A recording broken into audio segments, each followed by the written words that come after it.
Yeah, living in LA is so interesting, man. Yeah, right. Don't you think so? Oh yeah. Like, have you? I know you lived in New York. Which spots got more homeless people? Like, just based on the homeless people that you saw on a daily basis. I think New York probably, just because it's so much more densely populated, whereas LA is a little more spread out. And so New York, you definitely noticed it more, I would say. Like every time you walk out your door, there's some homeless person Defecating. Usually, yeah. Usually, once you got on the subway, that's when that happened. But and I lived in Queens, and there wasn't too much in Queens. And usually, if you saw a homeless person in Queens, they were doing something. They were going, whereas like they weren't just like hanging out on a corner. They were in transit to somewhere, or like they had a specific like, all right, I'm going to do this. And I think that's just because like once you get out of Manhattan area, that like you kind of have to like, oh, I got to go do this thing. There's not a lot of places just to hang out. You're not going to get very far just hanging out. Yeah.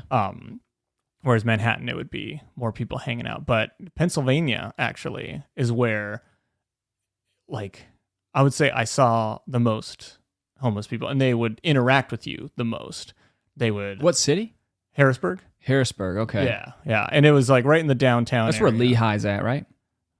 Oh, I don't know. Okay. Sure. I'm not sure either, dude. I was gonna pick one. Yeah, just pick a side. Yes, that one. Yeah. But yeah, so like New York, you wouldn't like a homeless person was very much like doing their own thing. Yeah, like they were like, all right, I'm doing my own thing here.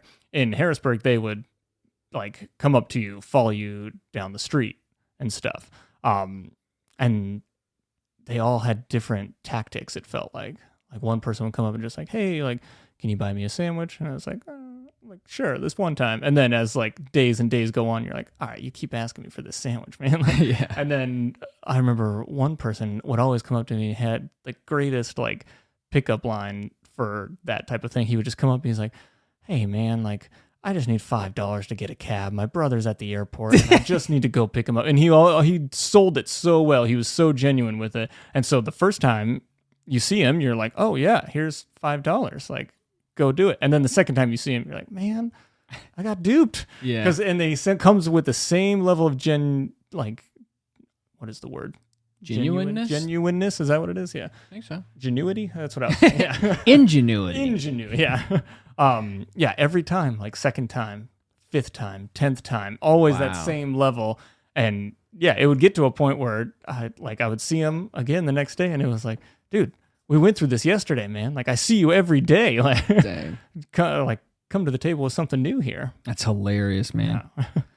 Yeah, my mom just called me the other day. And she was like, yeah, this woman, I saw her yesterday in Walmart. And she was like, excuse me, are you a Christian? And my mom's like, yes. She's like, well, if you love the Lord, then, you know, you could give me some money, right? I need some money. She's like, well, I don't carry cash on me.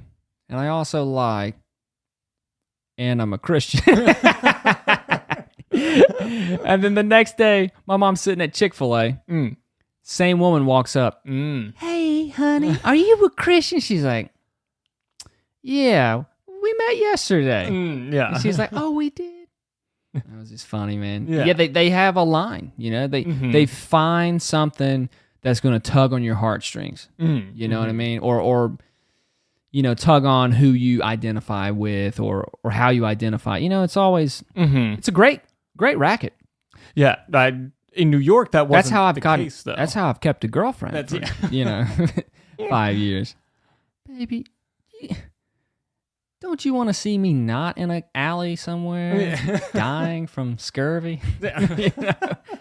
I mean, I am pretty nice sometimes, right? Yeah, like we have a good time. Yeah, I wash dishes once a month, maybe. Yeah, that's one time you don't have to. Yeah, exactly. Really, that's all you need. Yeah, just once a month. Yeah, man, that's water efficient right there. Yeah, it's a racket, man. But there's so many people. Like I remember I was coming to work one day and I was on Ocean. Okay. In a big bus. This was 4 4:45 a.m. Oh, wow. And this bus just comes up on Ocean. There's the ocean. There's the last road, and bus stops. Guy opens the door and he's like, "Last stop, get off!" And just like 6 homeless people get off with like sleeping bags and other bags and stuff like that. I guess, man. Yeah, like I don't know where they came from. You know what I mean? Like, do you think that's a just last way stop? Of like, all right, I just got to get a bus ticket, and then I'm just gonna ride it all the way. Like, you start at one end, and you're like, all right, that gets me at least. It's gonna take, let's say, 4 hours to get to the last stop or something. But like last stop on the coast. Yeah, like who knows where they were coming from? That's you a know good what I mean? point. Yeah. Was it just like a city bus or was it? It was a city bus. Okay. It's like so you kind of Greyhound, know. so it's like they started in Maine. Or something. It wasn't a Greyhound, but yeah, I think it's the Orange Line. Okay, or something like that. Maybe I don't know the public. Yeah, I'm not sure system out here very well, but it was definitely from like downtown. Had to have been. Mm-hmm. But yeah, dude, it's crazy. I was like, damn. When you hear that last stop, you just get off. And it's the ocean. You can feel pretty excited, or in this case, I don't know. I just feel like homeless people don't get too excited about certain things, you know? I could see that. Yeah. You know what I mean? Yeah. It's tough to know of like where. Yeah. It's like sometimes like. Or maybe it's the other way. Like I see other thing. Yeah. I see people more excited for stuff. I see people give them money or food and then they be picky about the food. Have you seen that? I have. Yeah. Yeah. Or like. That's a ballsy move. I saw someone like offer a food and the person was like, "No, I want the dollar amount of that food." And I was like, "It's like it's a $1 sandwich from McDonald's." Like, yeah, you really want that $1? Yeah. Nah, man, it's funny, man. I sat with a buddy of mine and he paid for this homeless guy's meal, and the dude was so picky about it. And it's just like, man, you want to eat? Do you want to eat today? It wasn't like I'm lactose intolerant or it was like, no, I don't want the cheeseburger. Yeah. I want the double cheese, like that type of thing. Like no cheese. Or like, can you put lettuce on it? You know what? Ketchup. Yeah, put some ketchup. And it's just like now they're just coming up with shit because it's fun. No, you know what I mean? It's like, you know what? I got a choice in this. So let me see all the options. Whoa, it's a lot. All right, cool. Now pickles. Man, it's just like so much, and you're just like, man, can you just? I'm trying to do something nice here. Just take the food. Yeah. Don't.